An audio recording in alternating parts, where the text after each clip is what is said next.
So we are in Plainfield, Illinois, October 2016, and there is a woman named Karen Byrd, 38 years old, single mom, works as a dental receptionist from 8 a.m. to 5 p.m. every single day, has two kids, a boy named Owen, 11 years old, and a girl named Sophie, 7 years old. Karen is the kind of mom who packs notes in her kids' lunchboxes, who shows up to every school play even when she is exhausted, who works overtime so her kids can go to summer camp. She does everything alone. And on the evening of October 14th, 2016, Karen has her first date in 2 years. A coworker set her up.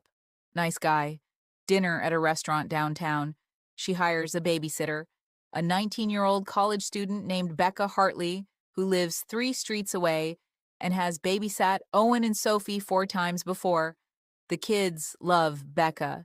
Becca is responsible, reliable, and has never given Karen a single reason to worry. Karen kisses her kids goodbye at 6:45 p.m. She tells Becca she will be home by 10. She walks out the front door. She has no idea what is already waiting inside her house. Becca gets the kids settled, dinner at 7, cartoon on the TV at 7:30. Sophie falls asleep on the couch by 8:15. She always does. Owen stays up a little later, reading in his room. By 9 p.m., the house is quiet. Becca is sitting on the living room couch with her phone, texting her roommate, half watching whatever is on TV. Normal evening, completely normal. And then at 9:08 p.m., she hears something from upstairs, a sound she cannot immediately identify. Not the kids. Owen's room is at the front of the house. Sophie is asleep right here on the couch beside her. This sound is coming from the back of the upstairs hallway, from Karen's bedroom. Becca sits very still. She tells herself it is the house settling. Old houses in Illinois get cold in October, and they creak and groan and make sounds that mean absolutely nothing. She waits. Silence. She goes back to her phone, and then she hears it again. This time, it is not a creak. It is a footstep. One slow, deliberate footstep from directly above her head. Becca stands up. Her heart is going fast now. She looks at Sophie sleeping on the couch. She looks at the stairs. She picks up her phone, and she does exactly the right thing. She calls 911. She whispers to the operator, "I'm babysitting, and I think there is someone upstairs in the back bedroom. Please send someone. Please hurry." The operator tells her to stay on the line, tells her to get the children and get outside if she can do it safely. Becca picks Sophie up off the couch, still asleep, and goes to the bottom of the stairs. "Owen," she whispers as loudly as she dares. "Owen, come downstairs right now." Owen appears at the top of the stairs in 30 seconds flat. He looks at her face, and he does not ask questions. He comes downstairs. Becca gets both kids out the front door and onto the front lawn. She stays on the phone with the operator. Police arrive in 4 minutes. 2 officers go in through the front door, weapons drawn. They clear the ground floor in 90 seconds. They go upstairs. They clear the bathroom, the kids' rooms, the hallway. They get to Karen's bedroom at the back. The door is slightly open. Officer David Reese pushes it open slowly. The room is dark. He reaches in and hits the light switch. And there, in the corner of Karen's bedroom, standing completely still behind the open closet door, is a man. He doesn't run. He doesn't fight. He just stands there, like he has been standing in that closet for a very long time and has gotten used to it. The officers pull him out and cuff him on the floor. He doesn't say a single word. His name, they find out within the hour, is Roy Demmer. 44 years old, no fixed address, and a criminal history that makes the officers in that room go very quiet when they read it. Roy Demmer had been in and out of the system since he was 19 years old. Breaking and entering, trespassing, voyeurism. He had served 2 separate prison sentences.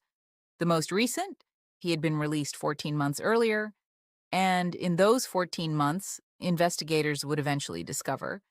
Roy Demmer had entered at least 6 homes in the greater Chicago area. Not to steal, nothing was ever taken from any of the houses. He entered them, and he hid, sometimes for hours. One family came home from a weekend trip and went to sleep in their house and woke up and went to work. And Roy Demmer was in their basement the entire time. 2 days. He was inside their home for 2 days. They never knew. At Karen Byrd's house, forensic investigators found evidence that Roy Demmer had been inside for at least 4 hours before Becca heard that footstep. He had been there before Karen left for her date. He had been there when she kissed her kids goodbye. He had been in that house, quiet and still and completely invisible, while Karen made dinner and helped Sophie with her shoes and told Owen to brush his teeth. He had watched all of it, through the crack of a door, through the shadows of a hallway, and he had planned to stay there all night, watching, waiting.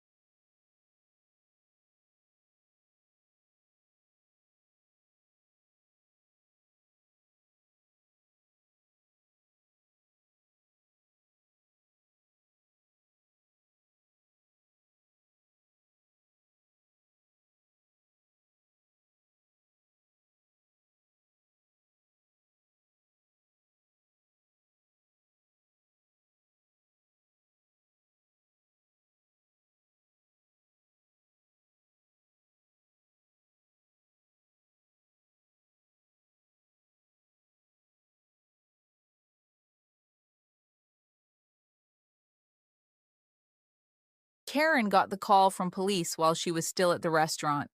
She told the journalist who later covered the case. The detective said, "Your children are safe. There was an intruder in your home.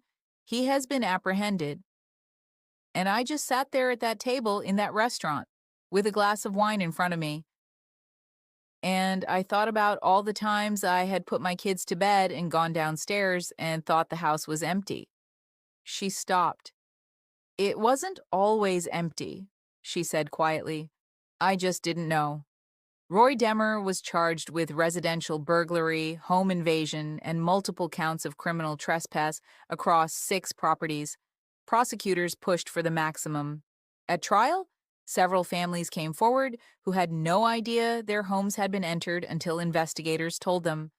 One woman cried on the stand when she described realizing someone had been in her daughter's room. The jury took less than 3 hours, guilty on all counts. Roy Demmer was sentenced to 22 years in prison. He will not be eligible for parole until he is 66 years old.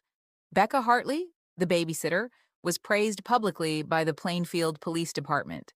The chief of police said at a press conference, "Her quick thinking and calm action protected those children. She did everything right." Becca gave one interview after the trial. She said she almost didn't call. She said she almost convinced herself it was nothing. She said the thing that made her pick up that phone was thinking about Sophie, asleep on the couch. "I thought, if I'm wrong, it's embarrassing. If I'm right and I do nothing." She didn't finish the sentence. She didn't need to. Karen Byrd still lives in Plainfield, Illinois. She had the locks changed the day after the arrest. Then she had a full security system installed. Then she had every window reinforced. Owen is 16 now. Sophie is 12. They are okay. They are safe. But Karen told that same journalist, "Every night before I go to sleep and I walk every room in this house, every single one, I open every closet. My kids think I'm being paranoid." She looked at the reporter steadily. "I'm not being paranoid," she said. "I'm being careful. There's a difference.